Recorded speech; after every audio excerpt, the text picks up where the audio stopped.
It's another episode of Solutions with Soul. This modern mystic, the Mohawk mystic. And you guys, we have an awesome interview today. We're in Ashland, Oregon, and Ashland, Oregon is kind of the hub of like healers and spirituality, and it attracts all different types from all different parts of the world. And right now with me we have Acacia, and we are going to dive deep into the heart, the mind, the soul, and everything that matters in order to get us balanced to where we need to be, or not where we need to be, where we want to be. How about that? All right. So do you want to go ahead and tell everybody a little bit about yourself, where you came from, a little background so they can get an idea of why you do what you do? Yeah, absolutely. Well, I would say from the time of birth, I mean, my parents were purists, I would say. Yeah. So we were raised vegan, growing all our own food. I was incredibly connected with nature. Yeah. So I would go out and, like climb up the trees, and it was like I was having conversations with like universal. I didn't know what it was at that point, but it was just like it was just like I was in communion with other realms from the time I was young. And then I would talk about it to people, like tell them like things are energy, or I could notice when people were saying something and it wasn't matching what I was feeling, and I would start talking about that. And I think I got in a lot of trouble for that because really growing up? Just like because you were telling them the truth. Yeah, exactly. And that's kind of I think been my passion from growing. It's just like I've learned how to articulate it more compassionately, I think, but and just authenticity is my number one value. But anyway, so going into school, we did a program in school in science, and it was the state of matter. The gas and everything's liquid. Everything's energy. Everything's energy. I was like, yes, this is what I've been saying. Everything is bouncing molecules and atoms, and like I can see it. I can feel it, and so I was so passionate about it in school that I did a program. I mean, it was a science fair, and I got first prize. Wow! Through the whole school, I presented it. And then the next year, I did it on the heart. Yeah. And so I had a child, and I did this program. It was called Listen to the Children. Yeah. And when she was 4, because I had gotten into things. I was always into spirituality and studying multiple ranges of it. My religious things too, or just spirituality in general? I would say like yoga, meditation, energy work, like Pleiadian light work, all kinds of stuff. And then my daughter, I did a program. It was called Listen to the Children, because I was like, she is just like so amazing what she's saying, and oftentimes we tell children who and what they are instead of listen to them. And so I was just kind of trying to make a statement or like encouragement to the other parents, like these kids come in loaded and coded, and it's highly intelligent, and it's up to us to like really maintain that innocence for them and let them like stay connected to who and what they are. But I asked her what she wanted to be when she grew up in front of everybody, and at 4 years old, in her little sassy self, she was like, silly mommy, I just want to be myself. Oh, and I was just like, it just kind of like came into my heart and really created a ripple in my life. From the mouth of babes. And so I started just kind of looking back through my past at that moment of like, what was like, what did I know, and who was I? Who am I supposed to be here? What is my purpose? And how old were you, if you don't mind sharing that part, when that happened? I was probably like well, my daughter was 4, so like late 20s. Late 20s? Yeah. Oh, at that early, Yeah. You were thinking about that? Yeah. Well, I've been thinking about it my whole life. Your whole life? My whole life. I don't mean to interrupt, but could I ask you a question just to so we don't get too far away from the beginning? So your parents, did they support you when you were like sharing these things that were going on with you since they were peers, or were they? My dad was very protective of me. He died when I was 9 years old. Oh, okay. So after that, I was like in survival a lot too.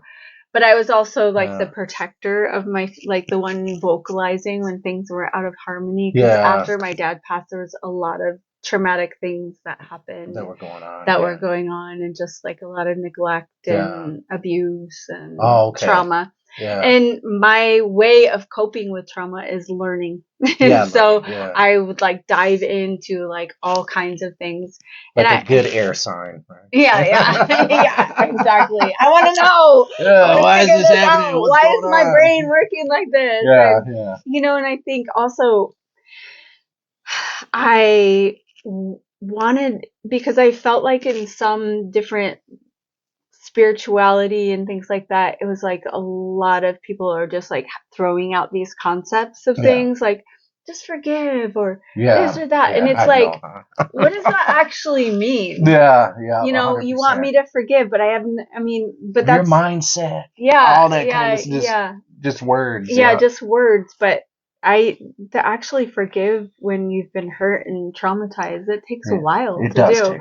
And consistency and safety and you know, the ability to authentically express your emotions that you suppress or all of that resentment. And so I just wanted to learn how the body works, how this body vehicle, and how to be in integrity with it. You know, which is what brought me back into the science.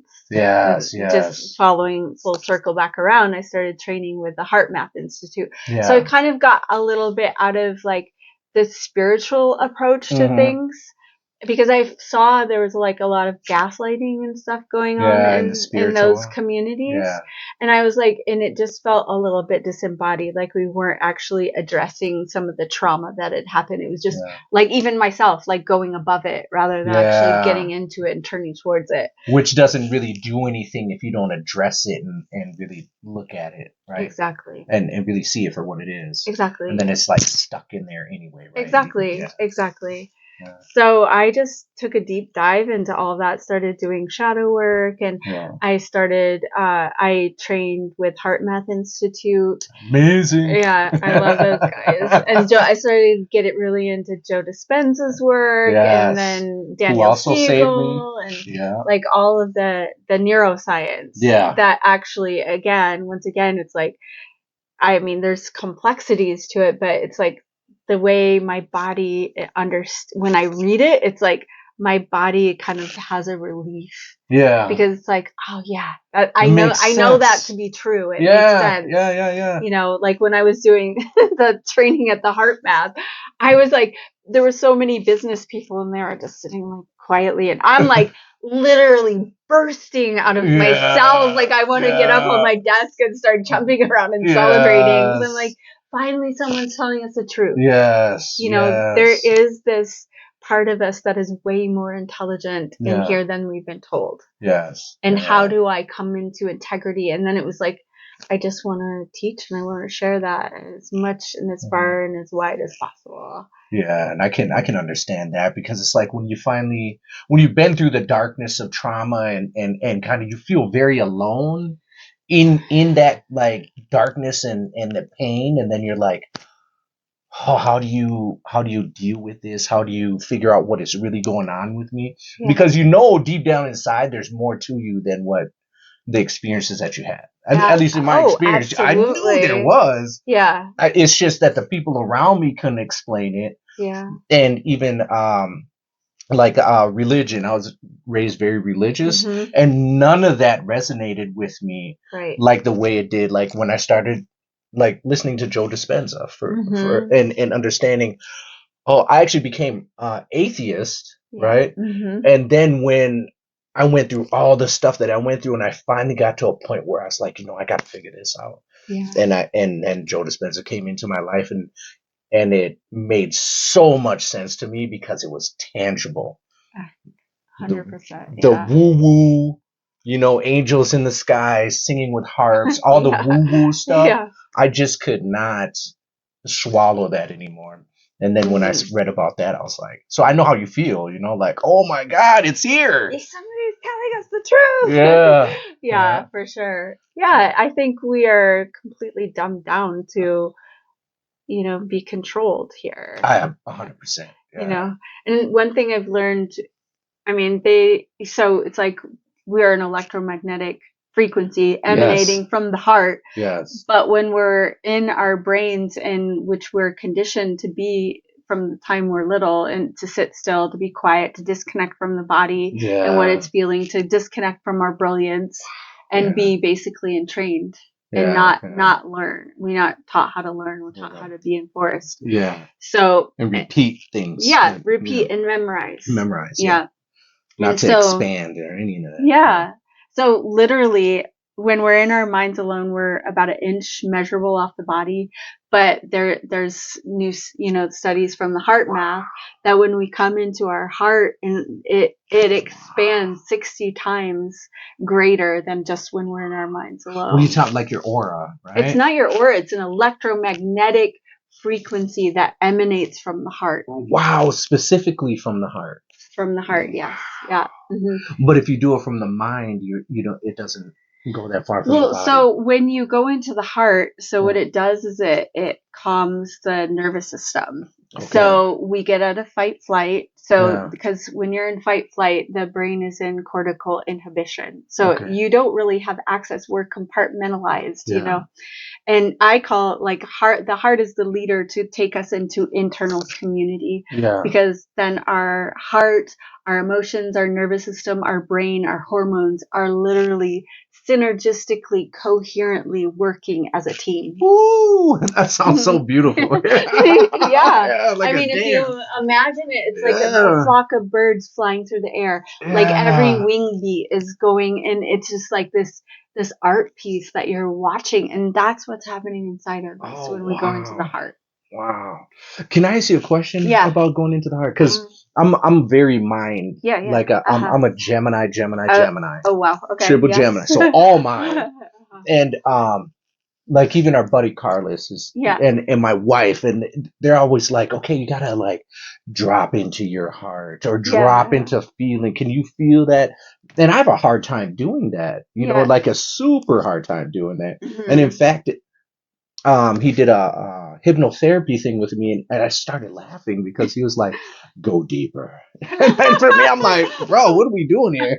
Go deeper. And like, what is going on? Yeah. But it's hard for me to feel that. So for people that are very logical and brain wise, what would you suggest they do to be able to connect better with their heart? Yeah. So, ultimately, when you connect better with your heart, you're going to have more access to your brain. Oh, really? Yeah. So the heart has way more neurons than the brain. Yes. So for mental people, I'm a Libra, so air sign. Right? Yeah. So I figure things out with my head, but I also feel very deeply. So, and I started doing that more since I've been a mom. My daughter helped me she's a Cancer. So I got my daughter's a Cancer too. So everything's about feeling. Yeah. And so, but with the HeartMath, we go into all of these organizations like fire departments and police stations and hospitals, all the high stress jobs. Yeah. Because when you're just in your mind trying to figure things out, you have small percentage access to your brain. That's wild. So what I mean by going into the heart is literally just learning to focus your energy there. Yeah. And doing like heart focused breathing, because that calms the nervous system, and then it causes the brain to go into cortical facilitation, which then you have access to the prefrontal cortex, so that now you have access to the emergent field, to infinite possibility, to solutions, to empathy, to intuition, like all of the things that this I would call it like, I don't want to say one's more intelligent than the other, because each of it has its purpose. Yeah. But this is more like the part that has access to the greater part of us. Really? Mm-hmm. So is it, you're saying like that part of the brain, or because the heart is also connected? Well, when you have the heart online, that's what it does. Is it synergizes? Yeah. That's wild. And so also with the Joe Dispenza thing, I don't know if you've gotten much into that, but we have this center it's a gland in the back of the brain, the pineal gland. Yeah. So it actually has these little crystals in the pineal gland. Yes. And so what we do in Joe Dispenza's meditations is we draw the energy up, and then we try to awaken those crystals in the brain that have been dormant, because they're like little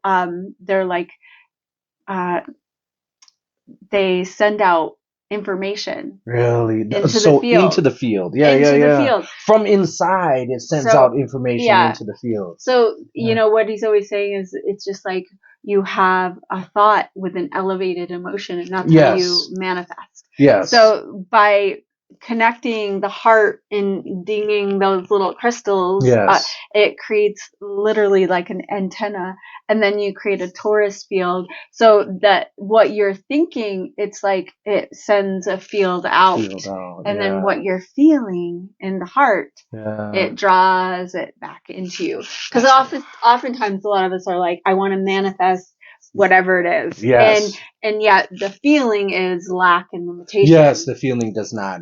As we build in our business, there's one thing that we found that everybody needs, and that is capital. And in order to get capital, we have to understand our own financial literacy. So Maeve and I have joined this group in this company that will help you understand your financial literacy, be able to give you some different ways where you could gain capital. And if you're interested in that, and whether it's for business or for personal, you're trying to build your life and you need finances to do so, be sure to hit me up at 612-750-3948 and text finances. 612-750-3948 and text finances. It does not match. Yeah. So, which then actually limits, and I understand that part of it, because if you don't feel it, like everything is like on a frequency, it's a wave, and if you're not on the right wave, you're just not gonna get what you want. So no, exactly. And then being able to master that part of it is, I think, is the work, right? Yeah. And it's something that I'm really working on there's certain areas in life where it's easy for me to feel things, right? And then there's other areas, depending on where I came from, and the society or the social constructs and the family that I came from. Yeah. It's hard for me to feel into the other ones, Right. Definitely. So that's something we got to work on. Yeah. Well, I think it's also just like learning how to track to become self-aware, like noticing I feel sensation, just like learning to do those like subtle things, because in neuroscience they say if you can feel it, you can heal it. If you can name it, you can tame it. And so nice. I've been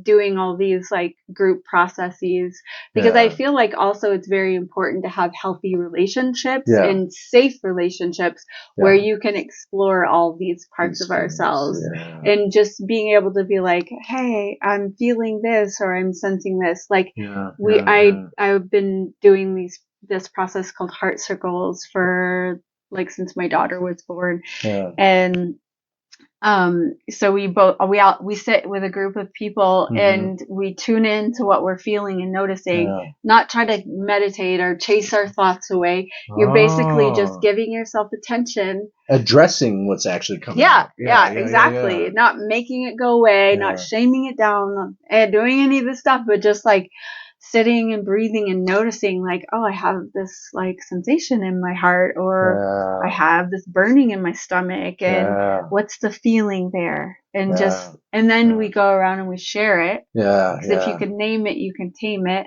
So you're creating a regulated nervous system in yourself and in the group field, or co-regulated. With everybody else in the group. And then we do like a round of appreciation, which my mentor, Taj, she would say it would like create the container and open our hearts to each other, or create the living matrix that could hold whatever is present that needed to be addressed. Yeah. And then the last part of the group is just if somebody needs attention. So oftentimes we ask for attention, but we do it passive aggressively. We don't just say, hey, can I have your attention for 5 minutes? I have something coming up. Because also it's like we're used to criticizing or giving advice or trying to fix somebody. And really in this practice, it's just about someone saying, can I have your attention for 5 minutes? I have something going on with my family right now. I need some attention around that. It's causing me a lot of anxiety. And then everybody just sits there and they can say yes or no. And then the person just in the amplified field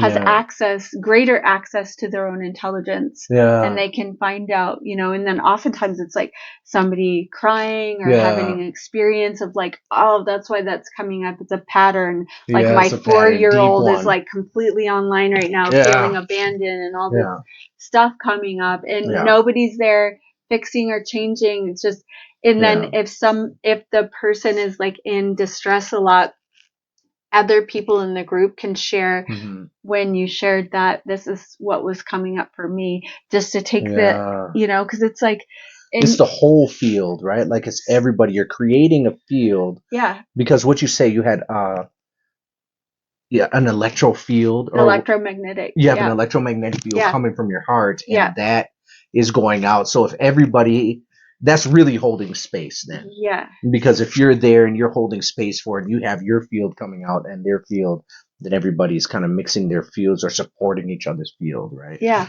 Well, in tribal society, they look as the group as one nervous system. Yeah. So oftentimes if somebody's expressing something, then it's for the whole group. But we look at them like, oh, that's your stuff. That's not mine. It is. Especially in this bigger society that we live in, right? And it's even a provable fact that when you are in a group field or a family or an organization, you literally become one nervous system. And then we put it on the individuals who's expressing a disease as they're the one with the problem. But they oftentimes I call it like the valve, expressing whatever's not being expressed in the group. Yeah, that's crazy, because that's what my wife always tells me, that we're all one nervous system. Listen to her. I know, like, dang, all right, thanks for being on her side. I'm not on no side. It's science. It's science. No, that's cool though. Yeah, and she knows how to get me to think, because I'm all about like the science and the tangible stuff. Yeah. But sometimes I get stubborn. I'm like pretending like I'm not listening, but I be listening though. Later, I come back later like, okay. And by the way, other people are saying exactly what you're saying. So you are smart. Yeah. But no, that's good, because I think when it comes to like being a part of the community, and when you're kind of stepping out as being noticed in the community, then what I realized, because I was never a part of a community before. I was always like moving around in the shadows of the community. Yeah. And now I'm more wanting to be somebody in the community who can help benefit the community. And what I noticed is then I started noticing deeper stuff about the community, about how people are and what's going on and what's being expressed and what's not being expressed. Yeah, and what's not being expressed. That's a big one. What's not being expressed, because people are afraid of like how they're gonna like kick back or something, And to me, if we're a community, and especially for being a spiritual community, I would think that people would be able to communicate more of how they feel, and not less. You know what I mean? But it's interesting. It's like when you say we're all part of the nervous system, it's like really being tapped in into the nervous system, because I could feel it. Yeah, definitely. Yeah. And I think sometimes it's like the spiritual community is like we're okay with the good feelings. Yeah. But not the bad Not the bad. feelings. Yeah. You know, and it's like we are a mixed bag. I call myself a mixture of magic and tragic. And I've got shame in here. I've got grief in here. Yeah. I mean, I feel like for the most part, I give whatever is present attention when and if I feel something, like I just genuinely at this point in my life am able to turn towards it most of the time and give it attention. And but I, you know, it's like when I notice it a lot, like when anger comes up you know, there's a big difference. I was just talking with actually Carlos about this today. It's like when anger comes up, it's a good thing. Yeah. And to learn how to express it. If you're like trying to hurt somebody, and I think most of the time in our community, it's like a lot of people are afraid of anger or like more excitable energy. I already know. When you get loud, like for me, I love it because it's like then it's authentically being felt by you, by them, and I don't have to feel it, because if it's in the undercurrents and not being spoken to, that's what like that. No, I get super uncomfortable and edgy. But there's a difference between being aggressive or angry. Aggressive, which is what a lot of us experience in an abusive situation in our families, or even it's like aggression is purposefully not taking self-responsibility and trying to hurt somebody with your words or physicality and stuff. Belittle them and put them down. And that's traumatizing. But when you're just owning your anger and expressing a boundary and a need, that's totally a different situation. Yeah, you know, speaking on when you said the energies that are more excitable, you know, that's even a cultural thing. Absolutely. where it's like, you know, and just like when we had our meeting with Way and culture, and then me and Carlos, it was over after we went outside. Done. Over. I love that. You know, but it's different because being in this community where the majority of the people are not of the same culture, you know, it is very. It's like it's constantly watching. It's like I feel like I gotta police my own myself. You know what I mean? Because if I get too expressive or too energetic or too whatever about something, people start, oh my God, what's going on? And then I'm like, what's the problem? And they're like, oh no, no. I'm like, what's going on? I'm looking around like, what's going on? Like, and it's me, you know. Like, dang. I know what you mean. It's wild. I have a lot of fire in me too. Isn't it crazy? It's different. It's just natural, right? But I think, you know, it's like people want that like peaceful, but to me it's like real peace is when you actually address things and you don't sweep it under the rug, pretend like it's not there or ignore it or bypass it or whatever. No, that's not peace to me. It just causes too much. For sure. I'd rather be honest, real, open, authentic, you know, say it like it is. And with self-awareness and respect and compassion also, but just 100%. Like it's okay to have boundaries and non-negotiables and just like and emotions with emotions, you know, because otherwise we depress it, and that's where a lot of our problems come in, and it comes out sideways. And then it's over. And we can't just take pills and make our emotions go away. No, that's another thing. Like I feel like it's so important to educate people on the importance of emotion. I'm calling it EI because AI is like so going crazy right now. But it's like, where's the emotional intelligence here? We're not robots. We need to actually learn to educate people, because every time we express or repress an emotion, it impacts our entire body. It does, doesn't it? Yeah. Does it actually affect the field too? Like, does it block the field or the flow of the field? What happens when you walk in a room with somebody who's putting out angry vibes? Do you feel it? Oh yeah. Oh, and then I have to.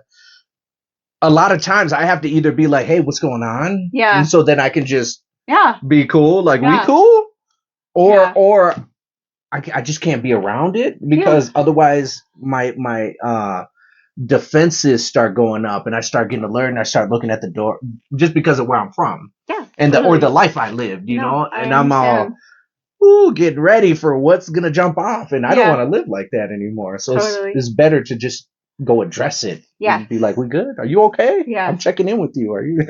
Yeah.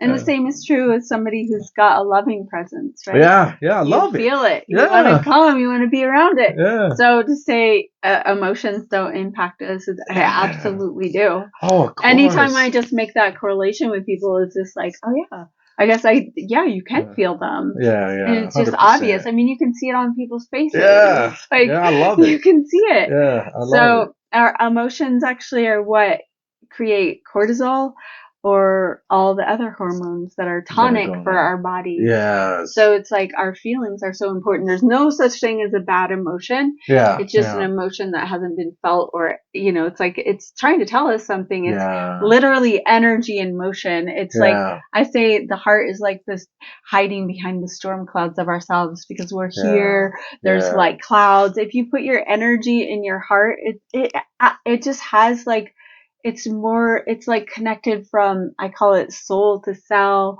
from heaven to earth.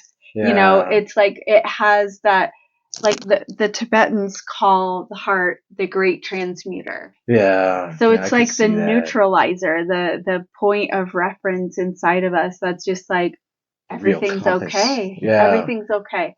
Even the hard emotions. It's okay. Yeah. It's when I am trying to fight against them and pretend like they're not there, that's when it becomes a problem. It does become a problem. Yeah. And it festers and it sits there. Yeah, exactly. You can actually feel your, at least for me, I'll speak for I can feel myself shrinking.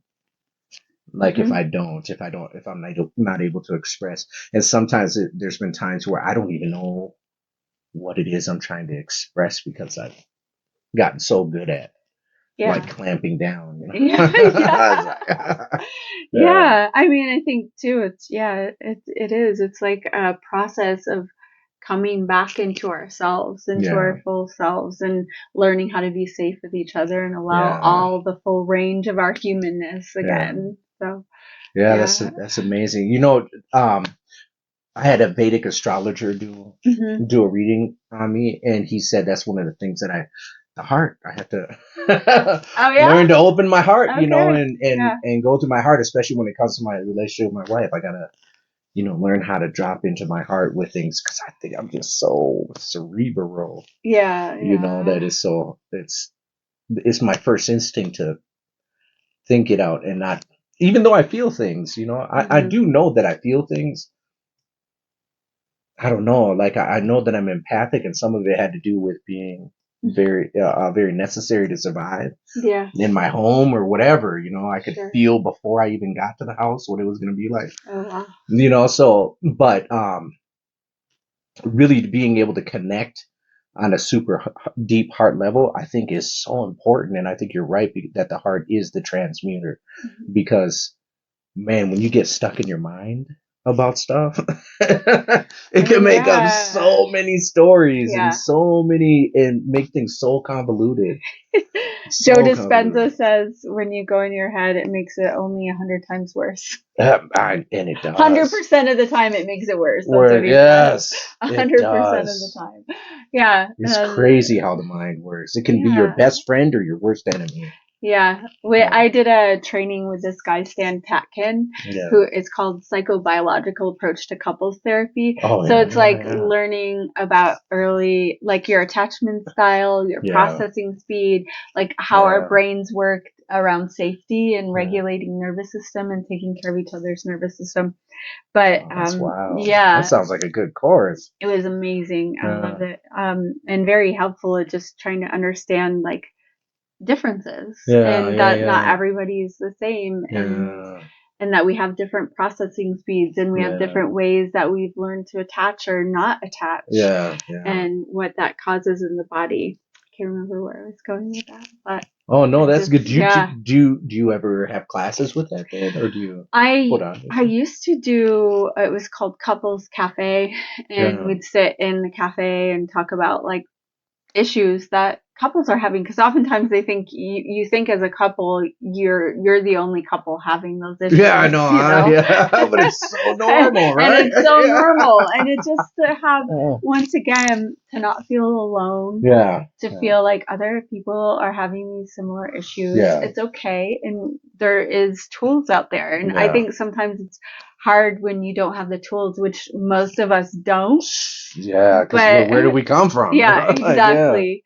I like this quote. It says, true sign of intelligence is our ability to unlearn and relearn. Yeah. Because we have learned some very traumatic, toxic ways of being in relation with each other. Yeah. And so actually unlearning them and relearning a new way, and actually getting the tools to actually support the relationship or relations in general is like so important. Yeah. I just realized how much, like in my walk away from being so unconscious, what I had to realize is how programmed I was. Yeah. And I thought I was supposed to be this, what I was living. I thought that's what I came on the earth to be like. Yeah. And you hear it on TV, you see it on, we didn't have social media as much back then, but the movies, the radio, the music was a big one. For sure. Music was huge, and I loved music, but then what I was listening to was very, very toxic, and that's what I thought I was supposed to be. And so in that, even with relationships then, and being in relationship with things, man, I think it's so important that you are a resource from within instead of from outside of yourself, because the world could tell you whatever it wants. Yeah. Well, that's another thing with going in the heart as opposed to our minds, because we're literally measurable an inch off the body when you're in your mind. And I nobody said this in the HeartMath, but it was just like I intuitively felt this. It's like when you're in your minds, which they're trying to condition us to be, we become susceptible to like collective consciousness, like we're sponges to that reality. Yes, I believe it. But when you're emanating a field from you, you become the influencer to that field. It's science that, like, when somebody, if you put them in an office and you ask one person to go into coherence and the others don't know, it will bring everyone else in the room into coherence. Really? Yeah. That's amazing, because they are influencing them. Because that field is so powerful. Really? I didn't know that. Yeah. I'm going to have to practice going into coherence. Like, really? There are tools. HeartMath has M-Wave, or this thing called Inner Balance. You can get like a little ear clip, and it'll read your heart rate variability, and if it's in coherence or incoherence. Yeah. Wow. And you generate that by breathing in and out of the heart and having feelings of appreciation. Appreciation helps to regulate your nervous system, and then and if you're in cortisol hormone activated, right, it counterbalances it with DHEA, which is the longevity hormone, and then also just starts all the other tonic hormones that are good for your body. Like I said, are the ones that eat away at your body after a while. Exactly. It kills brain cells. It debilitates you. Yeah, like is it cortisol? Cortisol is one of them. The biggest one, right? Cortisol is the biggest one. Yeah. Mm-hmm. And that's a fear, flight, fight, or freeze, and that's the amygdala hijack or whatever. Yeah, exactly. Yeah, that's wild. That's so wild. Mm-hmm. Yeah, this is a good conversation. You guys, this is a good conversation. I love this. My favorite topic. You're a wealth of knowledge. Oh, thank you. I appreciate that. Mm-hmm. So what would you tell my audience if the number one thing that they could do to start regulating their nervous system and being more in heart coherence? What do you think? If they'd never heard about this, never read anything about it, they're all starting at ground level one. Mm-hmm. What would you say a good start is for them? Yeah, I would say doing some heart focused breathing. So it's literally focusing your energy around your heart and breathing in for 5 seconds, out for 5 seconds, in for. So it just you start to feel your nervous system calm down. I mean, you can repeat this because everybody thinks, oh, I need to sit and meditate for an hour, which is incredible. I do it every day as well. But it's like if you don't have time for that, I mean, I remember when I was my daughter was young. It's like, you just don't have time. Yeah. But when I'm brushing my teeth, I'm just like putting my energy in my heart, breathing in and out 5 seconds and just keeping my nervous system. And then it's normal again to get triggered and to have life experiences. But it's up to us to reset that. We can reset that. Yeah. We can counterbalance the toxic impact of having, like anger outbursts. And again, it's like, and I also recommend like just starting to track your body, notice what you're feeling. And so the 3 ways to change the brain is self-awareness, learning how to have empathy, and then learning to differentiate. Like differentiate meaning like, oh, I'm feeling this in my body. And so you just kind of turn and bring warmth to yourself instead of like, what the hell's wrong with you? Which is what most of us do. That's what I like the inner critic, know? So it's like, oh, it makes sense why I'm feeling that way. Like when I was 6, this happened. And so you differentiate, like, that's not me right now. That was my 6-year-old and it's still and trying to get my attention right now. Or also when you're having a conversation with somebody, that's very impactful. Like noticing what your own internal experience is, having empathy with each other, and then learning to differentiate. Like, oh, that's your experience. Wow. And this is my experience. And so we can still, like, even if we don't have the same perspective, and I would say 99% of the time we do not. But it's just really giving each other space to have your perspective, and we have my perspective, and still both of us be good and still loving and caring and empathetic with each other. Like there's room for all of it. All of it. There's room for all of it. And when you start doing that, the neural networking, the brain starts healing and it gets out of a trauma response because most of the trauma that we endured happened in relationships. And we think we can heal it by meditating it or just doing therapy. We actually need to heal it in safe, healthy relationships. We were just talking about this, my wife and I, when I told you we were doing our podcast last night. I swear we just said the same thing. That you gotta heal it within relationship 100%. Because that's where it came from to begin with, right? Absolutely. And just also, like, for the audience, like, start looking at your relationships as opportunities to heal. They're not just like random this or that. Like really attracting people who are on the same growth path as you, that you really want to heal and create safety with each other, to be authentic and really support each other to be ourselves.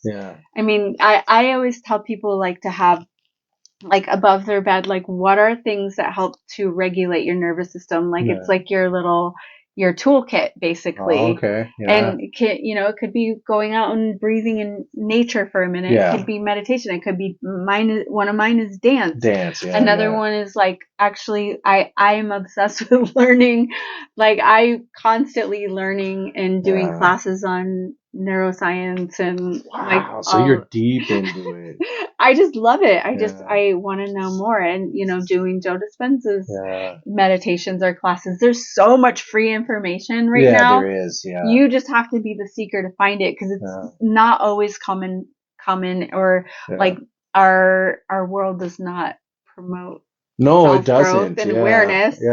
Or it's all entertainment, right? Weird entertainment. Yeah, exactly.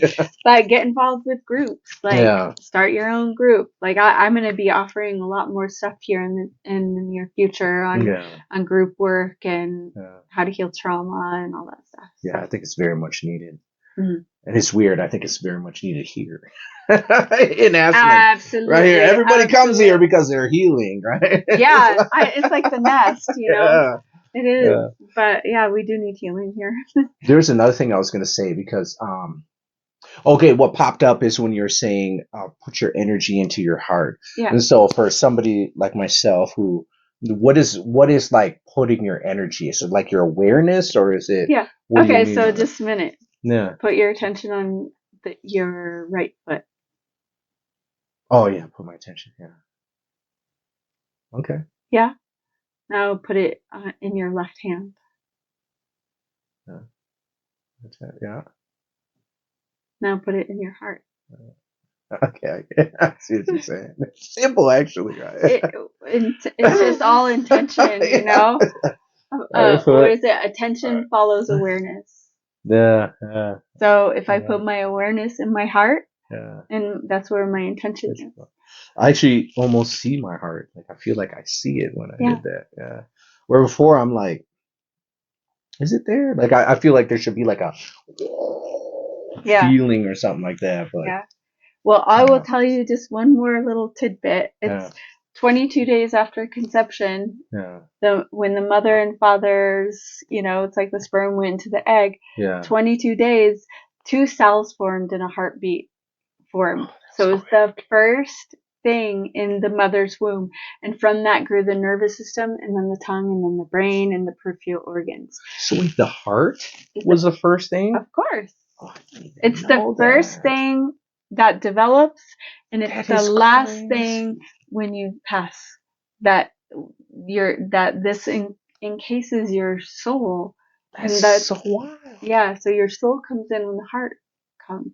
That's so wild. I didn't know that. So for some reason, I honestly thought the brain was the first. No, well, this is the heart brain. It's way more intelligent. Yeah. So if you actually follow the internal mapping of this, I mean, we have a guideway into our divinity. Yeah. That is the heart because it's the first thing. It is. The heart's actually goes like that. It's a spiral. It's a vortex inside. Yeah, it's not just something that pumps blood through our bodies. It is a vortex. I actually heard that the heart isn't necessarily a pump. It's like the mitochondria or something, or in the blood cells create an energy, and that's what actually moves the blood cells through the body. Yeah. Then the heart is just a valve or whatever, like a vortex or whatever, where it flows through and directs it, but it's not necessarily the pump. Yeah. Hey, what's going on? We're going to get back to the interview right after this. If you like what you're hearing and you like the interview that's going on and you want to learn more about us, go ahead and go to thismodernmystic.com where you can get access to courses, merchandise, and live events that we'll be at. thismodernmystic.com. We'll see you there. Yeah. They did a dissection of it at Joe Dispenza, and it literally folds in itself like that, and then comes out. It's Yeah, I'm gonna have to check that out. Yeah. I like stuff I like to learn too. I like to learn. Yeah. Read. That's what it is.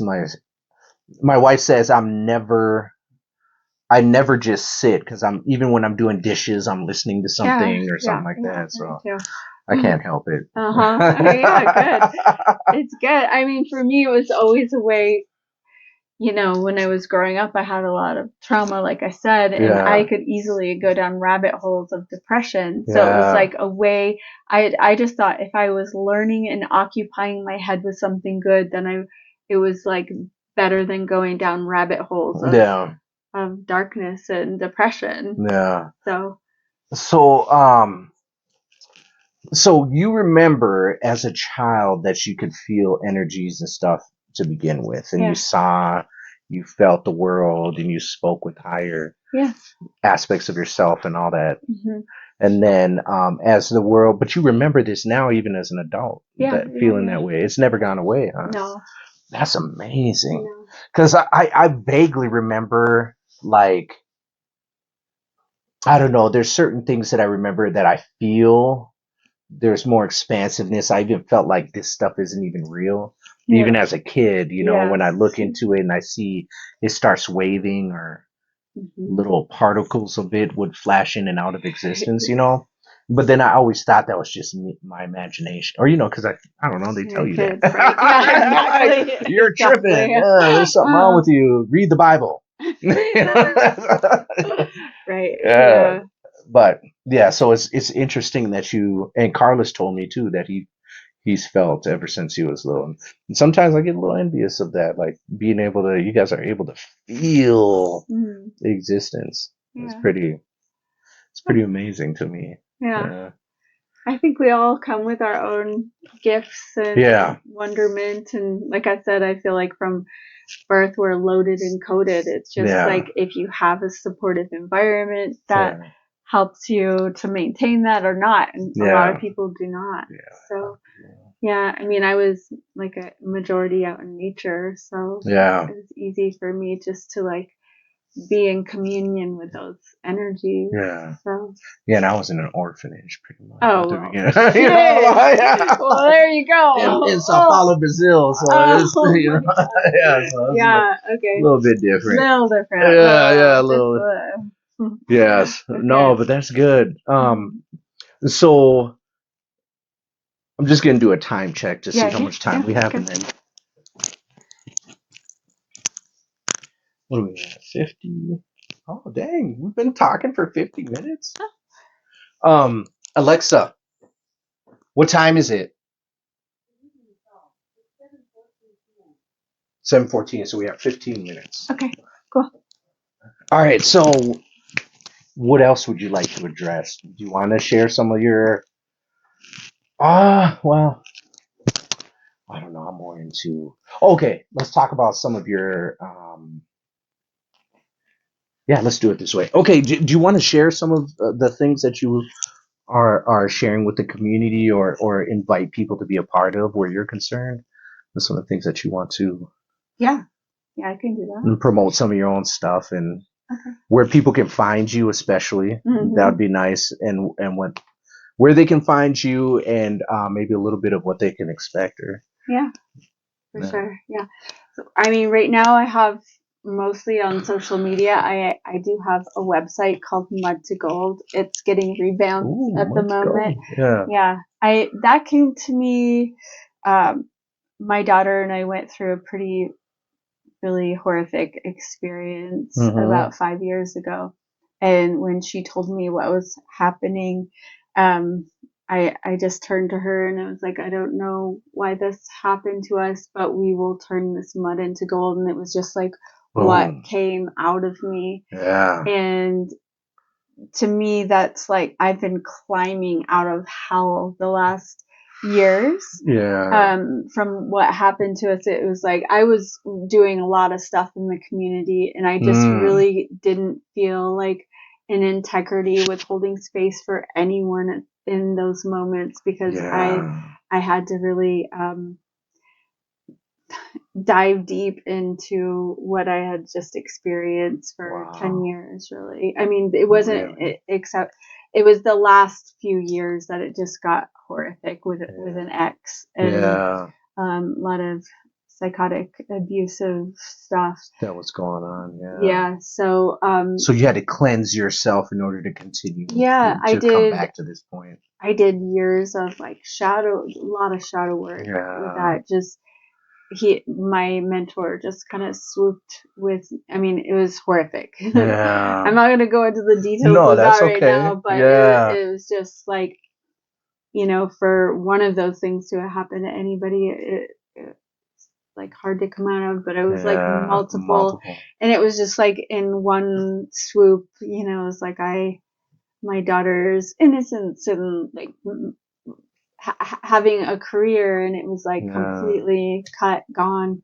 Wow. And so just like climbing up out of that, but it, just to have the shadow work, the ability to sit with a mentor, teacher, healer, and be able to scream and just feel the raw disgust and horror of what had happened. And to just walk myself out of it, and then all the learning. I mean, the benefit once again of like anything that happens to me is like I'm going to try to get the most out of it. Most out of it. It's like I got a like maybe even more master's degree of like actually how to heal from sociopathic abuse and that kind of thing. Than anything else. But the one good thing about it now is I feel like I can literally walk into a room with anyone and Yeah. just hold their hand and be like, I am not afraid to walk with you through this. Through the shadow. Yeah. Yeah.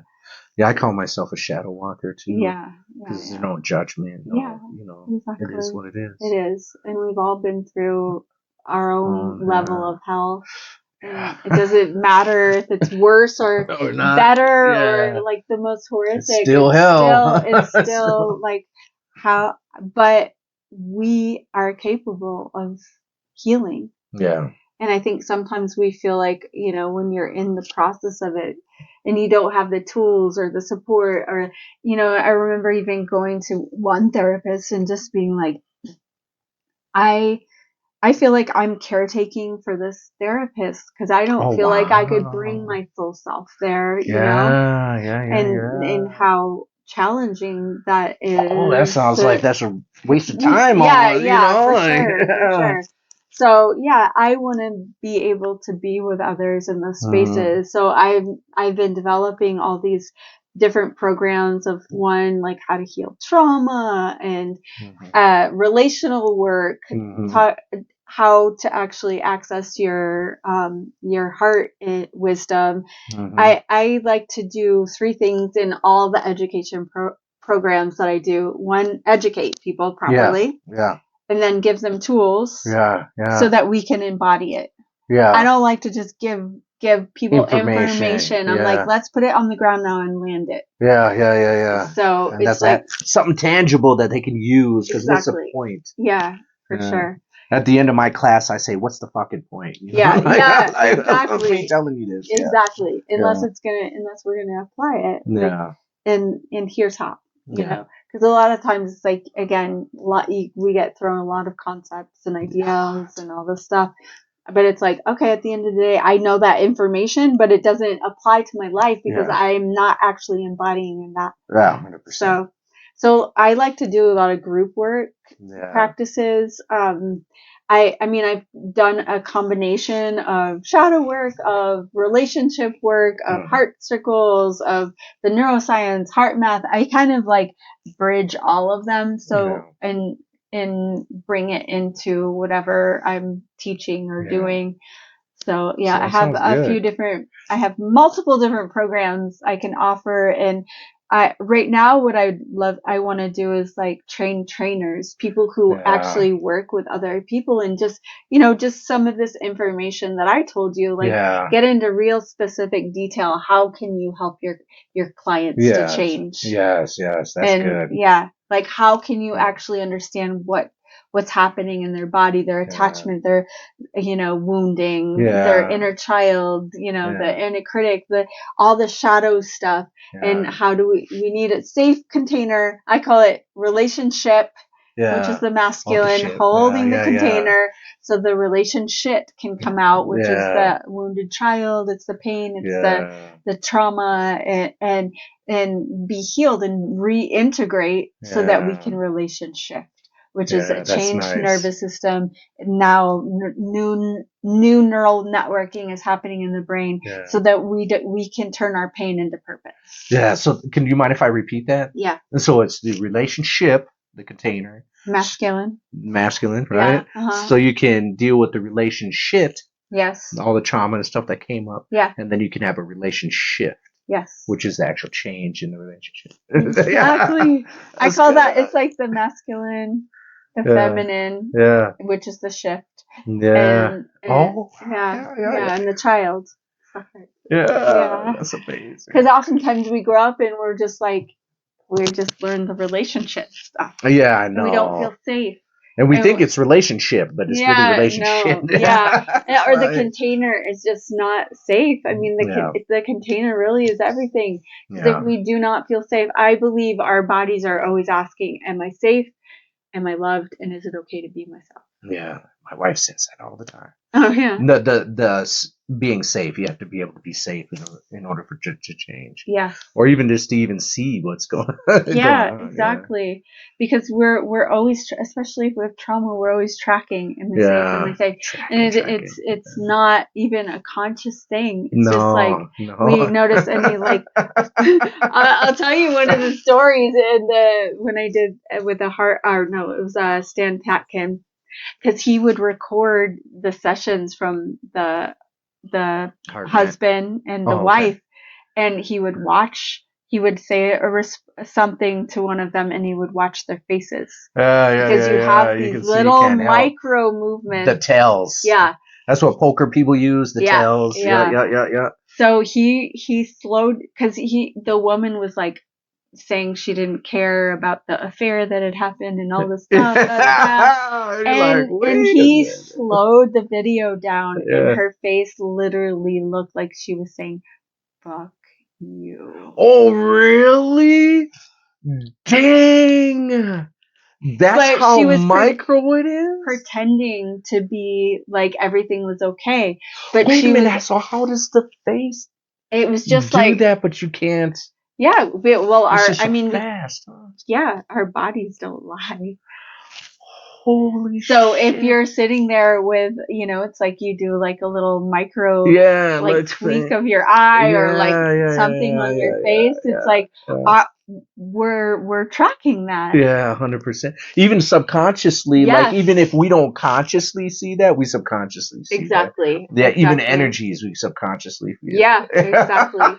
So he was just helping them to be more conscious and aware of the undercurrents that are not being addressed. Yeah. Like she was full of resentment and anger, but she was like trying not everything to. Was okay. But she didn't want to be though, right? She didn't want to be full of resentment. No. So but she had to be able to express that. In order to heal. Look, you know what? I am fucking pissed. Yeah, exactly. This whole situation. Exactly. In order to heal. And I want to heal from it, but to be honest with you, I'm fucking pissed, right? Exactly. It just takes that deeper layer of honesty. But so I want to just help as many people as I can right now. And I loved going and doing talks and podcasts, me on your podcasts, or talk to groups or teaching. Yeah, like at Golden Rule. Right? Yeah, exactly. That's so much fun. I know. I love working with those people. Yeah. Need it. Yeah, definitely. I mean, I need it too to be able to do it. I know. I'm always like, thank you so much for letting me come in here. Yeah. It's like the people want to be there, and they do. It's nice just to work with them. So would you mind just giving everybody your social, and I'll make sure that I put it down below too, but just so they can hear it. Yeah, it's Acacia Maria 888 and on Instagram or Facebook. All right. Acacia Maria 888. Acacia Maria 888 on for the Spanish speaking people. 888 and it's on Instagram or Facebook is both. All right. Well, actually I don't think there's 8 on Facebook, but all right, cool. But and if you're my friend, you can find her as a friend of mine too. So yeah, well, I really appreciate you being on my show.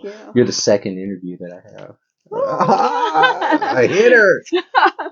So you guys, please go ahead and check out her socials and just be aware of the things that she's going to be putting on. You obviously heard she's a wealth of knowledge for any type of healing, trauma work, and really just getting to know yourself on a better, deeper level. And that's what we're all about, right? Is finding the solutions for self. So thank you very much. Thank you for joining us. You could have spent your time anywhere else, but you decided to be with us here today. And I appreciate that. Thank you. And I'll see you on the next episode.